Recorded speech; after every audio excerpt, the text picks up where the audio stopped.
आणि आता जाऊयात विधान परिषदेत अब्दुल सत्तार बोलतायत। त्याच्या माध्यमातून त्याला हे तरी मिळालं पाहिजे की माझी नुकसानाची नोंद झाली, लगेच आम्ही नोंद करून घेतो आणि तसे पंचनामे करताना तो सुटणार नाही याची दक्षता घेतली जाईल। येणाऱ्या 3:30 जे उत्तर देण्याचा आपण आदेश दिला, निश्चित त्याच्यामध्ये या सर्व भावना समाविष्ट करूनच मी उत्तर देईल। ठीक आहे, मला असं वाटतं आपण प्रश्नोत्तरांकडे जाऊया। काय नाही, बाकीचे 289 प्रश्नोत्तराच्या तासानंतर घेऊया। पहा, मला सन्माननीय अभिजित वंजारी या सदस्य आपले सन्माननीय यांनी विनंती केली की प्रश्नोत्तरे त्यांची महत्त्वाची आहेत, तर मी या सगळ्या 289 कशा प्रकारे आपल्याला अंतर। तर विधानसभेत जाऊयात, विरोधी पक्षनेते अजित पवार बोलतायत। अडचणीचं अशा प्रकारचं बिल आहे।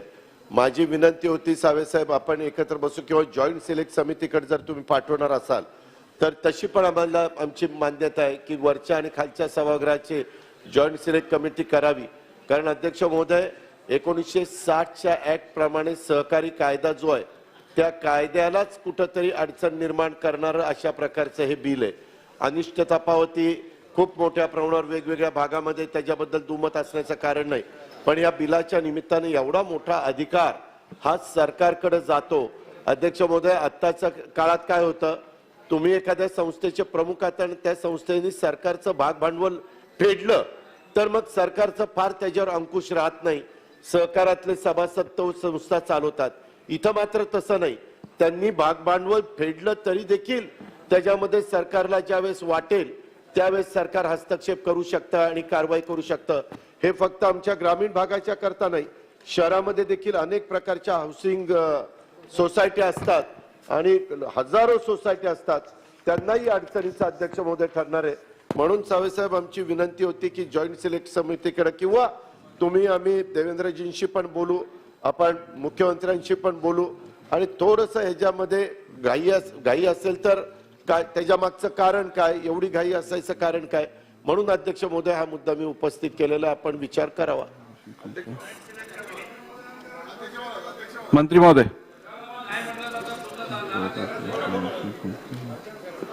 अध्यक्ष महोदय, या बिलाच्या मागचं जसं आता सन्मान्य सदस्य दादांनी सांगितलं, या बिलमध्ये मेनली हाऊसिंग सोसायटीमध्ये बरेचसे विषय प्रलंबित आणि हाऊसिंग सोसायटीमध्ये याच्यामध्ये या मेन या विधायकच्या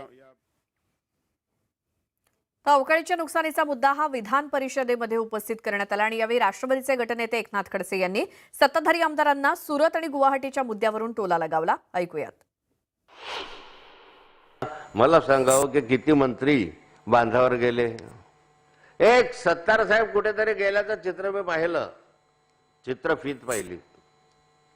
बाकीचे मंत्री कुठे आहे? गुवाहाटीला मी तपास केला तर गुवाहाटीला दिसले नाही। सुरतहून परवा CR पाटील साहेब आले होते, त्यांना विचारलं मी, CR पाटील साहेब काल माझ्या बरोबर होते, त्यांना विचारलं की आमचे मंत्री आहेत का तिथे, ते म्हणजे आमच्याकडे तर काही नाही, त्यावेळेस आले होते त्यावेळेस मी होतो म्हणे।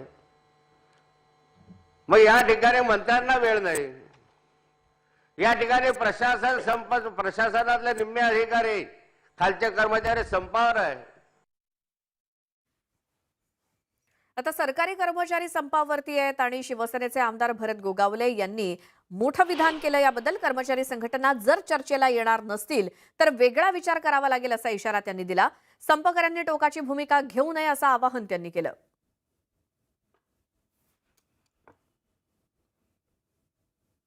जनतेचे जे काय आतून चर्चा व्हायला लागलेल्या आहेत तर त्याची थोडीशी त्यांनी काळजी घ्यावी की जनता काय बोलतायत आणि त्याप्रमाणे त्यांनी पण थोडं मागं पुढं सरकायला पाहिजे त्या गव्हर्नमेंट सर्वंटांनी, आणि सरकारने पण 2 पावलं मागं पुढं सरकून त्याच्यावरती तोडगा काढावा। तोडगा काढायला आम्ही तयार आहोत। ते जर चर्चेला येणार नसतील आणि जर हेच करणार असतील तर मग बाकी सरकारला विचार करावा लागेल।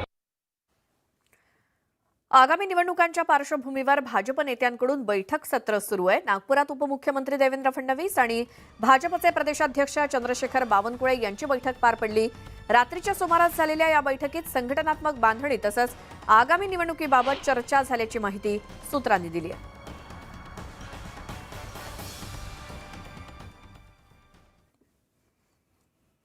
गेल्या आठवड्याभरापासून राज्यातलं वातावरण काही बदलण्याचं नाव घेत नाहीये। सातत्यानं सुरू असलेला अवकाळी पाऊस आणि त्यातच गारपिटीची भर यामुळे शेतकरी राजा उद्ध्वस्त झालाय। हातातोंडाशी आलेला घास पावसानं हिरावून घेतल्यामुळे शेतकऱ्यांपुढील संकटात भर पडली आहे. सलग 6व्या दिवशी अवकाळी पावसानं हजेरी लावल्यामुळे कांदा, गहू, मका, बाजरी, ज्वारी, भाजीपाला, संत्राबाग आणि फळबागांचं अतोनात नुकसान झालंय. गारपिटीनं अनेक भागांना झोडपल्यामुळे रब्बी पिकांचं मोठं नुकसान झालंय. तर कोकण किनारपट्टी भागात सुद्धा ढगाळ वातावरणानं आंबा बागायतदारांची चिंता वाढली आहे.